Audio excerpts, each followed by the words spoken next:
going to use some PowerPoints to just convey the message home. And I'll start with the chessboard.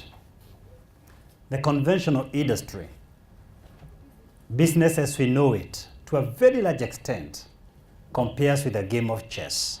Except that, in the game of chess, perhaps, we start with equal number of players, equal number of chessmen.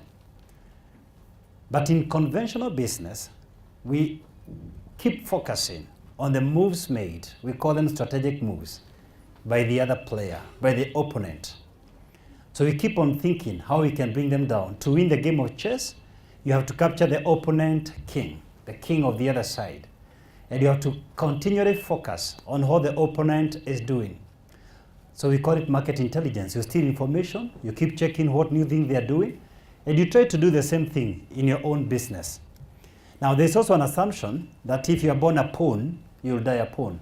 You can't change to be a king or a castle or a queen. So if you're born a pawn, if you're an SME, for instance, you can't dare confront the big players, the big boys. Fate has sealed you where you belong. And that's the concept of conventional marketing.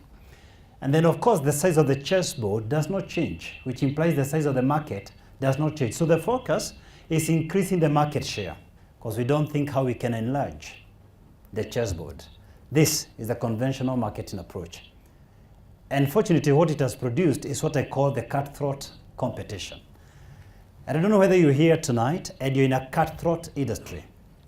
If you're in banking, if you're in media, if you're in insurance, you're in telecommunications, oil and gas, if you're in beauty, if you're in restaurants in Kenya, if you're in boutique, clothing industry, textiles, if you're in soft drinks or even the hard drinks, if you're in food industry, if you're in paper, cotton manufacturers, flour exporters, then in all likelihood, you're in a cutthroat industry. You're competing for a very small space. And we've seen this severally. And what this has happened is that it has produced bloody wars in the industry. And the real question I want to ask you tonight, who is the real enemy? Is it possible we've been projecting to the wrong enemy? Have you tried to think who you're fighting for? Is it possible? We are all looking for the same thing in life. We want to take our children to good schools. We want to go for holidays.